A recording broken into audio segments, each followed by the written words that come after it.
Aliza talk के मुअज़्ज़िज़ सामीन को अलीज़ा कमल का सलाम।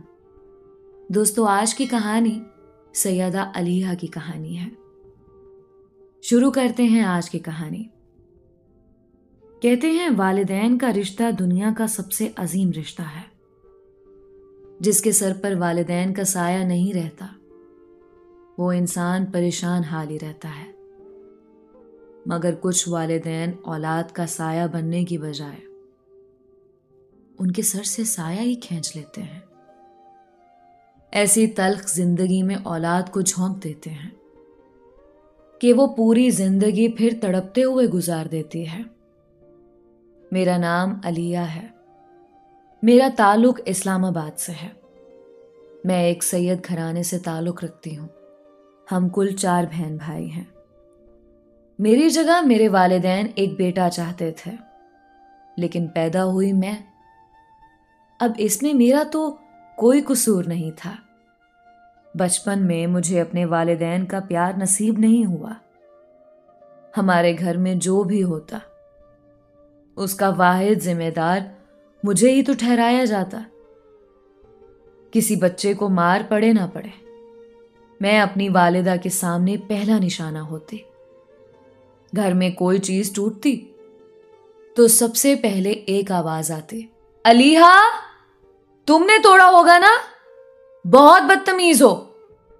यह आवाज और किसी की नहीं, मेरी वालिदा की होती। नुकसान कोई बहन या भाई करता, सर मेरे थोप दिया जाता और मैं चाहे जो मर्जी बोल लूं, मेरी सफाई में कोई कुछ ना सुनता। ऐसा नहीं कि मैं कोई शरारती सी बच्ची थी। मैं तो एक सहमी हुई लड़की थी, और खासकर जब मेरे ही घर में मुझसे इंसाफ से काम ना लिया जाता। अम्मी की जब भी अब्बा से लड़ाई होती, पहले पहले वो मुझे मारती, किसी और को तो मारती नहीं थी। अब्बा पे गुस्सा उतारने की बजाय वो सारा गुस्सा मुझ पर उतार देती और मुझे बात बात पर मारा पीटा जाता। तो मैं मजीद सहम सी गई। मेरे अंदर का कॉन्फिडेंस सब खत्म हो गया और दिल में अपने ही सगे रिश्तों को लेकर खौफ सा बैठ गया। बचपन मेरा यूं ही मारपीट में गुजर गया। ऐसा कोई दिन याद नहीं मुझे जब मैंने अम्मा अब्बा से मार ना खाई हो। बेटियां अपनी मां से बहुत अटैच होती हैं। मैंने भी बचपन में कोशिश की कि अपनी मां को समझाऊं कि मेरी जात पर ऐसा जुल्म ना करे। मेरे अंदर खुद एतमादी खत्म हो रही है। ऐसा ना हो मेरे दिल में अपने खूनी रिश्तों के लिए नफरत आ जाए। लेकिन मेरी मां ने मेरी बात ना समझी और वक्त के साथ साथ किसी एक फर्द का भी मेरे साथ रवैया अच्छा ना हुआ। आखिरकार मैं खामोश होती चली गई।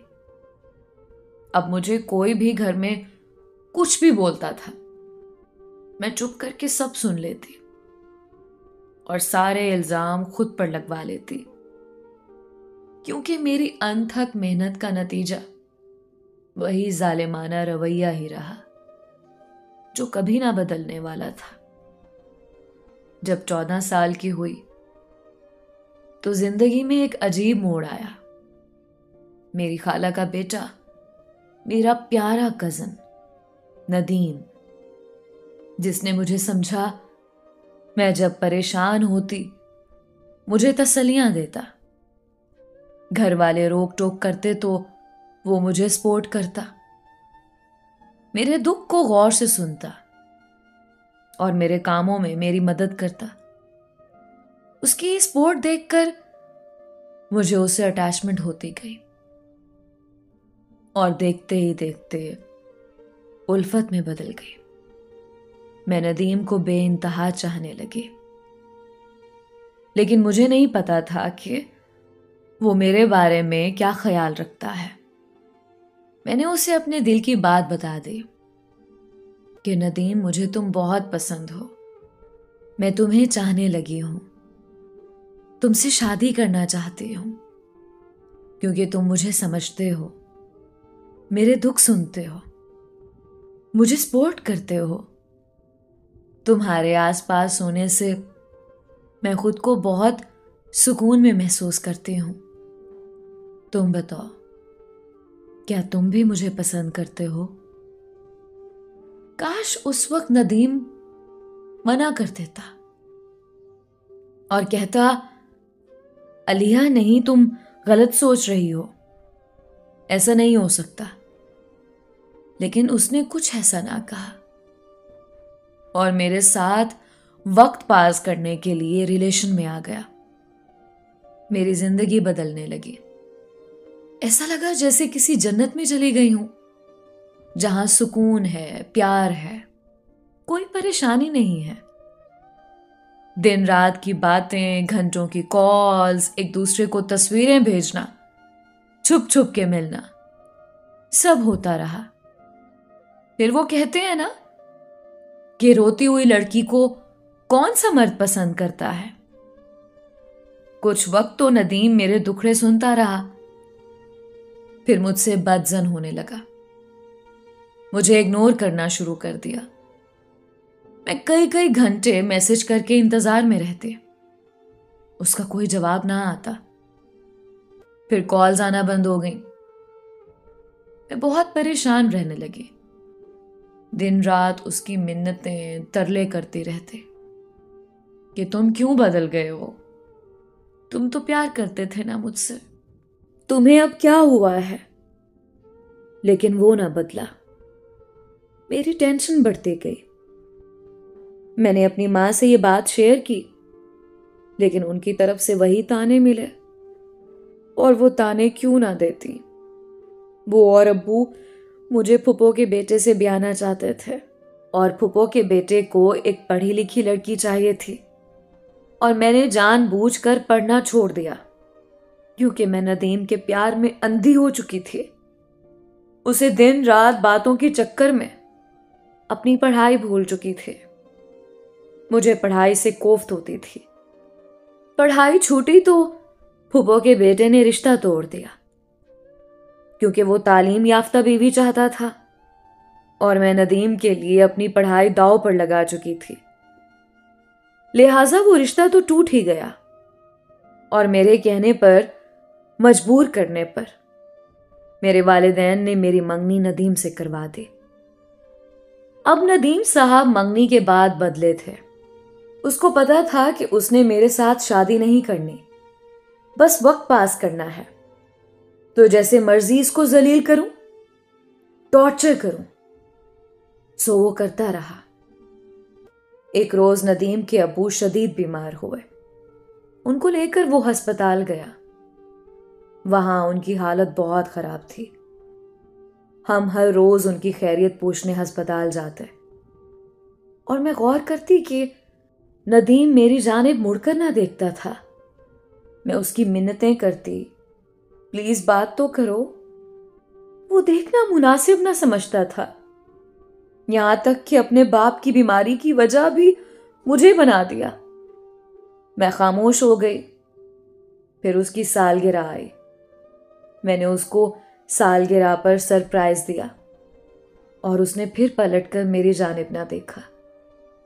मैं फिर रोती रही, उसको खुश ना कर पाई। मुझे समझ ना आ रहा था कि आखिर उसको हुआ क्या है, वो क्यों इतना बदल गया है। मेरी हालत मजीद अबतर होती गई, क्योंकि अपने घर में वही एक सहारा ही तो मुझे मिला था। अब वो भी ना रहा था। जब मैंने देखा कि उस इंसान को मेरी परवाह तक नहीं है और मैं अपनी जान हलकान किए जा रही हूं, तो मैंने भी खामोशी से एक तरफ हो जाना बेहतर समझा, क्योंकि मेरे ख्याल से मोहब्बत से ज्यादा आपको इज्जत नफ्स बहुत अहम समझना चाहिए। जब मैंने भी उसे मैसेज करना छोड़ दिया, तो कुछ वक्त बाद उसने ये बात नोट कर ली। अब मैं खुद को वक्त देने लगी, अपनी सेहत बेहतर करने लगी। अब मैं काफी पुरसुकून हो गई थी। मेरा जहन रिलैक्स हो गया था। और पहले से ज़्यादा मोटी और खूबसूरत हो गई। मैंने एक जिम पर भी काम करना शुरू कर दिया, जॉब के साथ साथ फिट हो रही थी। उसने जब देखा कि लड़की तो हाथ से निकल रही है, उसने अपना रवैया बदला और फौरन से मेरी मिन्नतें तरले करने लगा कि प्लीज अलिया, तुम तो मेरी हो ना, हम जल्द शादी करेंगे। उसने बहुत मिन्नतें की, पर इस बार मुझे उसकी बातें दिल पर ना लग रही थी। मैंने बहुत मुश्किल से उसको अपनी जिंदगी में दोबारा शामिल किया। अब वो एक हफ्ता मेरे साथ बहुत अच्छे से बात करता रहा। रोज की लंबी बातें, कॉल्स, मुझे जिम जाने से रोक दिया कि आइंदा मत जाना। मैं भी रुक गई। एक हफ्ते बाद नदीम साहब ने अपना रंग फिर से दिखा दिया कि अच्छा, फिर बात करता हूं, अभी अबू बुला रहे हैं। और फिर वो आहिस्ता आहिस्ता दूर होता गया और मुझे शदीद जहनी अजियत में डाल गया। पता नहीं लोग क्यों अपना आदी बनाकर एक नशई की तरह दरबदर कर देते हैं। जिसको जब नशा नहीं मिलता तो वो चीखता चिल्लाता है, खुद को नोचता है, अजियत देता है, पर उसकी हालत सही नहीं हो पाती। मेरी भी हालत कुछ ऐसी ही हो गई थी। जिम छूट गई, अपनी केयर खत्म कर दी, जिंदा लाश बन के फिरती, रोती चीखती, घर वालों से बात बात पर झगड़ती, ब्लड प्रेशर की मरीजा बन गई, हार्ट बीट हर वक्त तेज रहती, मैदा डिस्टर्ब हो गया, जिनसी मसाइल शुरू हो गए। खुद को जहनी मरीजा बना देखकर मजीद रोती थी। घर वाले बात बात पर मुझे एक अकेले कमरे में उठाकर फेंक देते, मुझे लॉक कर देते। हर रोज अस्पताल का चक्कर लगता रहता। बस यही सब कुछ रह गया था मेरी जिंदगी में। मैं जितनी बार अस्पताल गई, नदीम एक बार भी मुझसे पूछने ना आया। और वो नाम की खाला अपने बेटे की तरह जालिम औरत है। उसने भी अपने बेटे की अच्छी तरबियत ना की। मेरी जिंदगी बहुत बदतरीन हो गई और मैं अब उसे कोई रिश्ता नहीं चाहती। अब वो फिर से मुझे कहता है कि तुमसे जल्द शादी करनी है, देखना तुम शादी के बाद बिल्कुल ठीक हो जाओगी। लेकिन मैं कभी उस गंदे इंसान से शादी नहीं करूंगी जिसने मेरी सेहत बर्बाद करवा दी, मुझे जहनी और जिस्मानी अजियत दोनों देता रहा, जो मेरी जिम छुड़वाकर खुश हुआ, जिसे मेरी सेहत, खुशी, सुकून अच्छा ना लगा। एक बार भी अस्पताल में आकर मेरा ना पूछा, ऐसे इंसान से कैसे शादी कर लूं। ऐसे लोग हमेशा घटिया ही रहते हैं। मेरी जहनी हालत देखकर मेरे वालिदैन मुझे बंद कर देते हैं और आज भी नदीम से मेरी मंगनी है। रिश्ता इसलिए नहीं तोड़ रहे कि कहीं इज्जत ना चली जाए, बेशक बेटी की जान ही क्यों ना चली जाए। आज मैं इस सब में सिर्फ नदीम को भी कसूरवार नहीं कहूंगी, क्योंकि इस सब में सबसे ज्यादा मेरे अपने वालिदैन की नाइंसाफी है मुझसे। काश वो ऐसा बर्ताव ही ना रखते मुझसे कि मैं किसी और रिश्ते में अपना सुकून ढूंढने लगती। और जब उसने भी देखा कि मेरी अपने ही घर में, अपने सगे रिश्तों में ही कोई औकात नहीं है, तो उसने भी मेरे साथ वही किया जो हर बेसहारा इंसान के साथ एक कमजोर इंसान करता है। दोस्तों, ये थी आज की कहानी। अपनी राय का इजहार कमेंट्स में जरूर किया करें। मिलते हैं एक नई कहानी के साथ। तब तक के लिए अपना बहुत सारा ख्याल रखें। अल्लाह आपका हामी और नासिर हो।